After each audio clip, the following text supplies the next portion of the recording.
నమస్తే తెలంగాణ ప్రజలారా, ప్రత్యేకంగా నిరుద్యోగులారా, గ్రూప్ 1 మెయిన్స్ రాయబోతున్న అభ్యర్థులారా, గ్రూప్ 1 ప్రిలిమ్స్లో నష్టపోయిన అభ్యర్థులారా, మనం గత రోజులుగా జీవో 55 వైలేషన్ అయిన దాని మీద జీవో 29 మరి ఎందుకు తీసుకొచ్చిర్రు, సోషల్ రిజర్వేషన్స్ ఎత్తేసిర్రు అన్న దాని మీద అసలు కుట్ర కోణం ఏముంది, అసలు తెర వెనక ఎవరు కుట్ర చేసిర్రు, ఎస్సీ ఎస్టీ బీసీ మైనార్టీ వర్గాలు, సబ్బండ వర్గాలు, ఫిజికల్ హ్యాండిక్యాప్డ్ కావచ్చు, ట్రాన్స్జెండర్స్ కావచ్చు, ప్రత్యేకంగా ఈ సబ్బండ వర్గాలకు సంబంధించి, బహుజన వర్గాలకు సంబంధించి సోషల్ రిజర్వేషన్స్ ఎత్తేసిన దాంట్లో జీవో 29 ఎవరు తీసుకొచ్చారన్న దాని మీద ఇగో ఆ కుట్రలు మొత్తం బట్ట బయలైనాయి. దాని వెనక మీరు చూస్తుర్రు, మాట్లాడబోయే వ్యక్తి ఎవరనేది కూడా మీరు ఐడెంటిఫై చేస్తారు.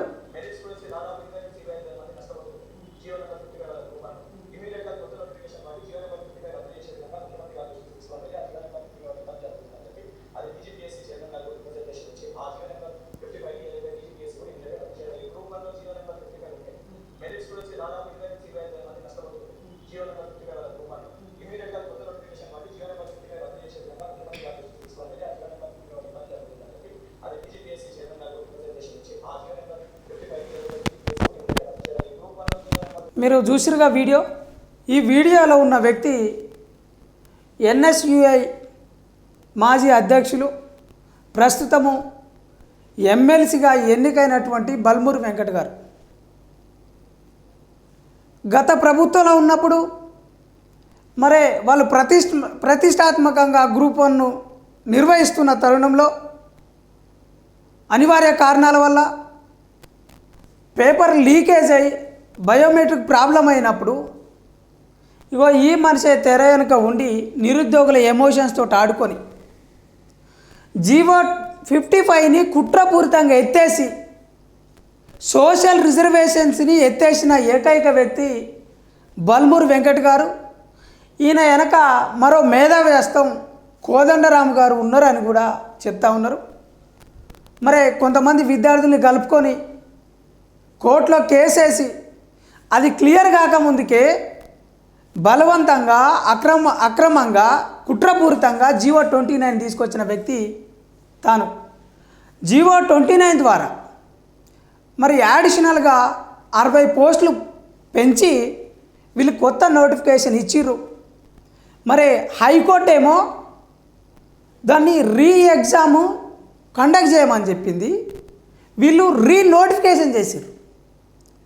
ఎవరిని అడిగి చేసిర్రు వీళ్ళు తెలియదు. దీని వెనక కుట్రదారులు ఎవరు తెలియదు. అంటే గ్రూప్ 1లో ప్రిలిమ్స్ కమ్ మెయిన్సే ఉంటుంది, దాని తర్వాతకి ఇంటర్వ్యూ ఉండదు కనుక అవసరమైతే డబ్బులు పెట్టైనా కోర్టులు గుమ్మరించైనా ఈ అగ్రకులాల వ్యక్తులకు సంబంధించి, నాయకులకు సంబంధించి, వ్యాపారవేత్తలకు సంబంధించి, ఐఏఎస్ ఐపీఎస్ల పిల్లలకు సంబంధించి వాళ్ళు ఈ గ్రూప్ 1 ఉద్యోగాలని తాకట్టు పెట్టే పనిలో ఉన్నారు వాళ్ళు. మరి ఈ కుట్రకోణం అంతా, ఈ అక్రమాలన్నీ, ఒకవేళ దీని వెనక ఉన్న అవినీతి భాగవతం అంతా కాంగ్రెస్ పార్టీకి, కాంగ్రెస్ పార్టీని నడిపిస్తున్నటువంటి ప్రభుత్వానికి తెలియదా? మరి నిజంగా ప్రజా సంఘాలు, ప్రభావ వర్గాలు, ఎస్సీ ఎస్టీ బీసీ మైనార్టీ వర్గాలకు సంబంధించిన నాయకులు చెప్పినప్పటికీ, నిండు అసెంబ్లీ కేంద్రంగా ప్రతిపక్ష పార్టీలకు సంబంధించిన నాయకులు ఎమ్మెల్యేలు చెప్పినప్పటికి కూడా వీళ్ళు వినకుండా ఆర్ కృష్ణన్న చెప్పిండు, మందకృష్ణన్న చెప్పిండు, డాక్టర్ ఆర్ఎస్ ప్రవీణ్ కుమార్ చెప్పిండు, హరీష్ రావు చెప్పిండు, కేటీఆర్ చెప్పిండు, కిషన్ రెడ్డి చెప్పిండు, ఈటల రాజేందర్ చెప్పిండు. ఎంతమంది చెప్పినా కానీ వినకుండా మొండిగా పోయారు వీళ్ళు. మరి ఏం జరగబోతా ఉంది అన్న కోణంలో ప్రస్తుతానికైతే హైకోర్టులో 15 కేసులకు గాను మొత్తానికి 33 చిల్లర పైచిలుకు అంశాల మీద కేసులు పడి ఉన్నాయి. వీళ్ళు చేసిన కుట్రల వల్ల, వీళ్ళు చేసిన కుతంత్రాల వల్ల మెయిన్స్ రాయబోతున్న 31,382 మంది వాళ్ళు మనశ్శాంతిగా లేరాళ్ళు. అదేవిధంగా 4 లక్షలకు పైగా రాసిన ప్రిలిమ్స్ రాసిన అభ్యర్థులలో సుమారు 3,70,000 మంది వాళ్ళు నష్టపోయి ఉన్నారు. ఒకవేళ సోషల్ రిజర్వేషన్స్ పాటించి ఉంటే జీవో 55 ప్రకారం పోయి ఉంటే, ప్రెసిడెన్షియల్ ఆర్డర్ ఫాలో అయి ఉంటే ఇలాంటి ఇబ్బందులు అయ్యే కావు. మరి వాళ్ళు ఏ విధంగా నష్టపోయారు అభ్యర్థులు అనేది కూడా మీకు చూపెట్టే ప్రయత్నం చేస్తా నేను. ఇగో ఇక్కడ చూడండి, ఇందులో ఇది జీవో 29, ఇది జీవో 55.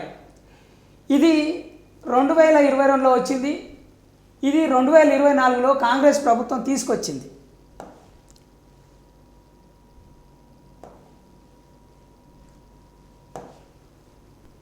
ఇందులో కాంగ్రెస్ ప్రభుత్వం తీసుకొచ్చింది 563 పోస్టులకు గాను మరి 1:50 plus short fall system plus open merit అని చెప్పేసి తీసుకొచ్చింది. ఈ జీవో 29 రావడానికి ప్రధాన కారకులు ఎవరెవరు అంటే ఎమ్మెల్సీ బల్మూర్ వెంకట్ గారు, ఎమ్మెల్సీ కోదండరామ్ గారు అనేది కూడా బట్టబయలైంది నేటితోటి. ఇకపోతే దీంట్లో మరి షార్ట్ ఫాల్ సిస్టమ్ ద్వారా కలుపుకొని 3232 మందిని షార్ట్ ఫాల్ సిస్టమ్ ద్వారా తీసుకున్నారు. వీళ్ళందరూ కలిపితే 31,382 మంది ఉంటారు. మరి ఒకవేళ 1:50 అయితే 28,150 మంది. ఇవన్నీ అంశాలన్నీ మనం రెగ్యులర్గా చెప్తూనే ఉన్నాం. అయినా ప్రభుత్వం దృష్టికి పోవడం లేదు, అయినా ముఖ్యమంత్రి గారి దగ్గరికి పోవడం లేదు, అయినా బట్టి విక్రమార్క దగ్గరికి పోవడం లేదు, టీజీపీఎస్సీ దగ్గరికి పోవడం లేదు. మరి గతంలో జీవో 55 ప్రకారం గత ప్రభుత్వం ఇచ్చిన దాంట్లో ఈ గత ప్రభుత్వం తాలూకు వాళ్ళు ఏం చేసిరంటే సోషల్ రిజర్వేషన్స్ని ఫాలో అయ్యారు, ఒకటి ప్రెసిడెన్షియల్ ఆర్డర్ని ఫాలో అయ్యారు, ప్రెసిడెన్షియల్ ఆర్డర్ని కూడా ఫాలో అయ్యారు. ప్రెసిడెన్షియల్ ఆర్డర్ 2018లో వచ్చింది. ఆల్రెడీ కేసులో హైకోర్టుకు సంబంధించి వెళ్ళినప్పుడు మరి దీంట్లో వైలేషన్ జరగకూడదు, లోకల్ నాన్ లోకల్ ఇష్యూ ఉంది. 95% తెలంగాణ వాళ్ళకు వస్తే కేవలం 5% మాత్రం నాన్ లోకల్కి పోతుంది. ఈ నాన్ లోకల్ అంశంలో కూడా మళ్ళీ ఎస్సీ ఎస్టీ బీసీ మైనార్టీలు అందరూ వస్తారు, ఈడబ్ల్యూసీ వాళ్ళు వస్తారు, పిహెచ్ వాళ్ళు వస్తారు. పిహెచ్లో అన్ని రకాల వాళ్ళు, ఆర్థోపెడిక్ అయినా, విజువల్ హ్యాండిక్యాప్డ్ అయినా, హియరింగ్ హ్యాండిక్యాప్డ్ అయినా వాళ్ళందరూ వస్తారు. ట్రాన్స్జెండర్స్ వస్తారు, మహిళలు వస్తారు. మరి ఈ 5%లో కూడా అందరు రావడానికి ఆస్కారం ఉంటుంది. ఈయన చేసిన కుట్ర ఏందయ్యా అంటే సోషల్ రిజర్వేషన్స్ పాటిస్తున్నటువంటి జీవో 55లో 503 పోస్టులకు గాను వాళ్ళు 25,150 మందిని తీసుకోవాలి. ఇప్పుడు ఈడ సంఖ్య తక్కువ అనిపిస్తుంది కానీ కాకపోతే యాజ్ పర్ రిజర్వేషన్ ప్రకారం పోతే వీళ్ళ ప్రాతినిధ్యం ఎక్కువ ఉంటుంది అన్న అంశం కూడా మనం గమనించాలి. ఎందుకు ఎక్కువ ఉంటుంది? ఇక్కడ పేర్కొన్నట్టు ఈడబ్ల్యూఎస్ వాళ్ళు ఎకనామికల్లీ వీకర్ సెక్షన్ వాళ్ళు 49 మందిని తీసుకుంటే దాంట్లో 2,450 మందిని వస్తారు. బీసీఏలో 44 పోస్టులకి 2,200 మంది వస్తారు. బీసీబీ దాంట్లో 37 పోస్టులకి 1,850 మంది వస్తారు. బీసీసీ అంటే క్రిస్టియన్ మైనారిటీ కిందకు వస్తుంది, 13 పోస్టులకు గాను 650 మంది తీసుకోవచ్చు. బీసీడి 22 పోస్టులకు గాను 1,100 మంది. బీసీఈ 16 పోస్టులకు కానీ 800 మంది. ఎస్సీ వాళ్ళు అత్యధికంగా 93 పోస్టులకి 4,650 మంది వస్తారు. ఎస్టీలు 52 పోస్టులకు గాను 2,600 మంది వస్తారు. అదేవిధంగా అన్ని రకాల ఫిజికల్ హ్యాండిక్యాప్డ్కి సంబంధించి అయినా, ఆర్థోపెడిక్ అయినా, లేదంటే ఈ విజువల్ హ్యాండిక్యాప్డ్ అయినా వీళ్ళందరికీ సంబంధించి 24 పోస్టులు ఉన్నాయి. దీంట్లో 1,200 మంది తీసుకుంటారు. అదేవిధంగా స్పోర్ట్స్కి సంబంధించి కూడా 4 పోస్టులు ఉన్నాయి. 4 పోస్టులకు గాను 200 మంది తీసుకుంటారు. మనం గతంలో చాలా వీడియోలలో చెప్పినాం. ఈ 200 మందికి 36 మందికే వెరిఫికేషన్ చేసిరు. 36 మందిలో మరి ఇద్దరికే సర్టిఫికేట్స్ క్లియర్గా ఉన్నాయి. మరి దాంట్లో ఫామ్ 1, 2, 3, 4 అని మరి నేషనల్, ఇంటర్నేషనల్, ప్రత్యేకంగా ఇంటర్నేషనల్ ఆడిన వాళ్ళు ఎవరైతే ఉన్నారో ఇంటర్నేషనల్ ఆడిన వాళ్ళు దాంట్లో ఏషియన్ గేమ్స్, అదేవిధంగా కామన్వెల్త్, ఒలింపిక్స్ ఇట్లా ఇంటర్నేషనల్గా ఆడిన వాళ్ళకే ఒక 2 పోస్టులు ఇస్తే దాంట్లో నిఖత్ జరీన్కి ఒకటి, అదేవిధంగా సిరాజ్కి ఒకటి ఈ ప్రకటించారు. నిఖత్ జరీన్కి కన్ఫామ్ అయింది కట్ చేస్తే. మరి సోషల్ రిజర్వేషన్స్ ద్వారా మరి గతంలో జీవో 55 ఏదైతే ఫాలో అయ్యారో దాంట్లో ఓపెన్ కేటగిరీకి సంబంధించి 209 పోస్టులు ఉన్నాయి. ఈ 209 పోస్టులో 1:50 తీస్తే వీళ్ళు 10,450 మందిని తీసుకోవాలి. ఇది ఓపెన్ కేటగిరీకి సంబంధించి. 5% దీంట్లో నాన్ లోకల్ ఉంటారు. నాన్ లోకల్ కాక రూల్ ఆఫ్ రిజర్వేషన్స్, ఈ జాగ్రత్తగా వినండి. రూల్ ఆఫ్ రిజర్వేషన్స్ ఈ 509 ప్లస్ ఈ 354 ఈ రూల్ ఆఫ్ రిజర్వేషన్స్ ఫాలో కావాలి. వీళ్ళు ఫాలో అయితే దీంట్లో 10,451 మందిని తీసుకోవాలి. వీళ్ళందరూ కలిస్తే 25,150 మంది అవుతారు. కానీ ఇది ఫాలో కాలేదు. జీవో 55ని ఫాలో కాలేదు. సోషల్ రిజర్వేషన్స్ ఫాలో కాకపోవడం వల్ల వీళ్ళు చాలా నష్టపోయిర్రు అన్న విషయం కూడా మనం గుర్తించాలి. ఎందుకు మెయిన్స్ రాసిన తర్వాత రిజర్వేషన్స్లో మొత్తం ఎంతమంది వస్తుర్రు? 17,700 మంది సోషల్ రిజర్వేషన్స్ పొందే వాళ్ళు, సబ్బండ వర్గాలు, ఇప్పుడు పేర్కొన్న అన్ని కులాల వాళ్ళు, 50% రిజర్వేషన్ పొందుతున్న వాళ్ళందరూ కూడా ఈ కేటగిరీలో 17,700 మంది రావాలి. ఆఫ్టర్ మెయిన్స్ తర్వాతకి ఈ 209 పోస్టులకు గాను వాళ్ళు 1 నుండి 209 ర్యాంక్ వరకు మాత్రమే ఓపెన్ మెరిట్ తీస్తారు. దాంట్లోనే లోకల్ నాన్ లోకల్ అనే అంశం కూడా ఉంటుంది. ఈ లోకల్ నాన్ లోకల్ అంశం కూడా ఈ 5% అన్ని వర్గాలకు చెందుద్ది, ఫర్ ఆల్ కేటగిరీస్కి చెందుద్ది.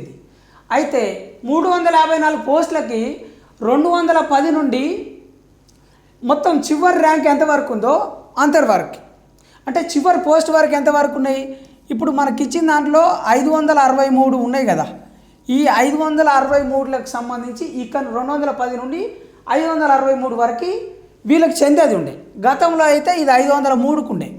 అయితే SC ST BC minority EWS PH వీళ్ళందరికి సంబంధించి స్పోర్ట్స్ కేటగిరీకి సంబంధించి ఇట్లా యాజ్ పర్ రిజర్వేషన్స్ అన్నీ వర్తించాలి. కానీ బల్మూరి వెంకట గారు చేసిన వల్ల, ఆయన చేసిన తప్పిదం వల్ల, ఆయన చేసిన కుట్ర వల్ల కోదండరాము వాళ్ళకు సంబంధించిన కొన్ని అగ్రకుల వర్గాలకు సంబంధించిన వాళ్ళు రెడ్లైనా కమ్మలైనా కాపులైనా ప్రత్యేకంగా దాంట్లో ఎవరైతే క్రీమీ లేయర్ వర్తించిన వాళ్ళు కొంతమంది ఉన్నారు. మరి బ్రాహ్మణ వర్గాల వీళ్ళందరూ కూడా దేనికి ఏ కేటగిరీ కిందకి వస్తారు? వీళ్ళు ఓసీ కేటగిరీ కిందకి వస్తారు. ఈ ఓసీ కేటగిరీ వాళ్ళు చేసిన కుట్రనే జీవో 29. ఈ జీవో 29 ఇప్పుడు మెయిన్స్ రాస్తున్న అభ్యర్థులకి, మరి ప్రిలిమ్స్లో రాసిన అభ్యర్థులకి గొడ్డలి పెట్టుగా మారింది. ఇది అత్యంత ప్రమాదకరమని ప్రభుత్వానికి ఎన్నిసార్లు రిప్రజెంటేషన్ లెటర్స్ ఇచ్చినా, అశోక్ నగర్లా, దిల్సుఖ్ నగర్లా, ఆర్ట్స్ కాలేజ్ దగ్గర ఎన్ని ధర్నాలు చేసినా కూడా ప్రభుత్వం పట్టించుకోలేదు. బట్టి విక్రమార్క గారికి రిప్రజెంటేషన్ లెటర్స్ ఇచ్చినా పట్టించుకోలేదు. టీజీపీఎస్కి రిప్రజెంటేషన్ ఇచ్చినా కూడా పట్టించుకోవడం లేదు. కానీ ఇక వీళ్ళ వల్ల కాదు అని చెప్పేసి తెలంగాణ కోసం మలిదేశ తెలంగాణ పోరాటంలో అసువులు బాసిన సుమారు 1,300 మంది వాళ్ళ ప్రాణత్యాగాల మీద నిలబడ్డ ప్రభుత్వాలు వీళ్ళకి అన్యాయం చేస్తూ నిత్య నిరుద్యోగుల యొక్క రక్తాన్ని పీలుస్తూ వీళ్ళని తుంగలో దొక్కుతూ ఉన్నారు. వాళ్ళ యొక్క ఉసురు పోసుకుంటూ ఉన్నారు. మరి తెలంగాణ ప్రభుత్వము, కాంగ్రెస్ ప్రభుత్వము నిరుద్యోగ చైతన్య యాత్రతోటి, నిరుద్యోగ డిక్లరేషన్ తోటి, యూత్ డిక్లరేషన్ తోటి మరి ఏర్పాటైన ప్రభుత్వము ఎందుకని నిరుద్యోగుల యొక్క గోసలు పట్టించుకోవడం లేదు? మరి ప్రత్యేకంగా పెద్ద పెద్ద మేధావులు చెప్పినా, సోషల్ సైంటిస్టులు చెప్పినా, మరి రాజకీయ నాయకులు చెప్పినా కూడా ప్రభుత్వం వీటిని మొండికి పోతే, గతంలో మనం ఇంతకుముందుకు చెప్పిన ఆల్రెడీ వీడియోలో నిన్న కూడా చెప్పినాం, ఏపీలో 2011లో ఈ గ్రూప్ 1కి సంబంధించి ఏపీపీఎస్సి ప్రతిష్టాత్మకంగా నిర్వహించిన దాంట్లో ఇది 2016లో కూడా రద్దయిందని చెప్పినాం. మళ్ళీ 2 సార్లు మెయిన్స్ ఎగ్జామ్స్ రాసిర్రు. ఒకసారి అయితే పోస్టులు ఇచ్చినాక ఎగ్జామ్ క్యాన్సిల్ అయింది. మరి తెలంగాణలో ఇప్పటికే 3 సార్లు ప్రిలిమ్స్ రాసిర్రు. 3 సార్లు ప్రిలిమ్స్ రాసి మరి ఆర్థికంగా నష్టపోయారు, మరి ఏజ్ కోల్పోయారు. చాలామంది పెళ్ళిళ్ళు కాక డబ్బులు లేక ఆర్థికంగా చితికిపోయిన వాళ్ళు తెలంగాణలో సుమారు 25 సంవత్సరాల నుండి 43 సంవత్సరాల మధ్యల వరకు యువత ఇంకా నిరాశ నిస్పృహలతో ఉన్నారు. తెలంగాణ ప్రభుత్వం పట్టించుకోవాలి. జీవో 29ని వెనుకకు తీసుకోవాలి. జీవో 55 అవసరమైతే అడిషనల్గా దానికి అమెండ్మెంట్ చేసైనా వేరే జీవో అడిషనల్ ఒక జీవో తీసుకొచ్చైనా మరి ప్రెసిడెన్షియల్ ఆర్డర్ ఫాలో కావాలి. 2018 ప్రెసిడెన్షియల్ ఆర్డర్ని ఫాలో కావాలి. మరి దీంట్లో ఈడబ్ల్యూసీ రిజర్వేషన్ సంబంధించి ఇష్యూ ఉన్నది, మరి ఎస్టీ రిజర్వేషన్ సంబంధించి ఉన్నది, మరి ప్రత్యేకంగా సోషల్ రిజర్వేషన్స్ పాటించలేదు, లోకల్ నాన్ లోకల్ ఇష్యూ కూడా ఉన్నది. ఇవన్నీ కేసులు బయటపడాలంటే ప్రభుత్వం ఒక మెట్టు దిగి నిరుద్యోగుల తరపున ఆలోచించాలి, నిరుద్యోగులకు న్యాయం చేయాలి.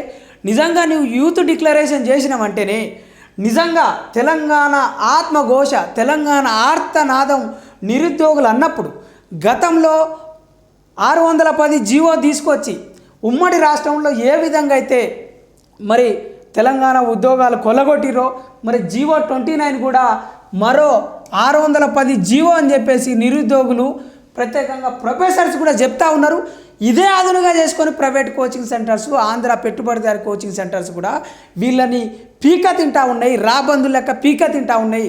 ముమ్మాటికి సబ్బండ వర్గాలకి న్యాయం జరగకపోతే, ఎస్సీ ఎస్టీ బీసీ మైనార్టీ వర్గాలకి న్యాయం జరగకపోతే ప్రత్యేకంగా కోర్టుల ద్వారా హైకోర్టులో ఒకవేళ మరి తీర్పు ఈ యొక్క అభ్యర్థులకి అనుకూలంగా రాకపోతే సుప్రీంకోర్టుకు పోవడానికైనా వాళ్ళు సిద్ధంగా ఉన్నారు. సుప్రీంకోర్టుకు పోతే ఇది అత్యంత ప్రమాదకరంగా మీకే మారుతుంది.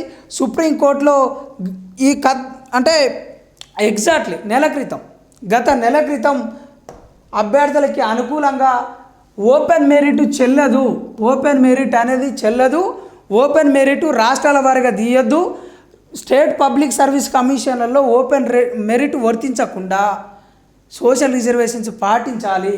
అట్లా పాటించినట్లయితే అది కాన్స్టిట్యూషనల్ అవుతుంది, లేదనంటే రాజ్యాంగబద్ధం కాదు అని చెప్పేసి బల్లగుద్ది సుప్రీంకోర్టు ఆధ్వర్యంలో ధర్మాసనం తీర్పిచ్చింది. ఒకవేళ ఈ అభ్యర్థులు సుప్రీంకోర్టుకు పోతే మీ ప్రభుత్వానికి చివాట్లు ఉంటాయి. అవసరమైతే మీ ప్రభుత్వం అధికారం నుండి గద్దె దింపడానికి కూడా మళ్ళీ ఈ నిరుద్యోగులే మరి ఒక పునాదిగా తయారవుతూ ఉంటారు. మరి ఈ నిరుద్యోగుల చేతుల్లో మళ్ళీ మీ ప్రభుత్వం బలిగా వద్దనంటే మరి గ్రూప్ 1ని ప్రతిష్టాత్మకంగా, పారదర్శకంగా, జవాబుదారీతనంతో నిర్వహించవలసిన అవసరం ఉన్నది.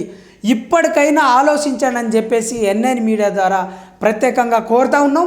మీరు ఎట్టి పరిస్థితులలో బల్మూరు వెంకట్ మాటనో లేదనంటే ప్రొఫెసర్ కోదండరాం సార్ మాటనో వేరే వాళ్ళ మాటనో విని మీరు మొండిగా పోతే కనుక మీ ప్రభుత్వానికి ఎదురు దెబ్బ తప్పనిసరిగా తలుగుద్ది.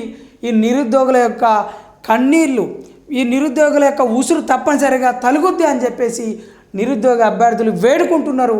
ఇప్పటికైనా రేవంత్ రెడ్డి గారు, టీజీపీఎస్సీ మరి మహేందర్ రెడ్డి గారు ఆలోచించాలని మా ఎన్ఐన్ మీడియా ద్వారా కోరుకుంటున్నాం.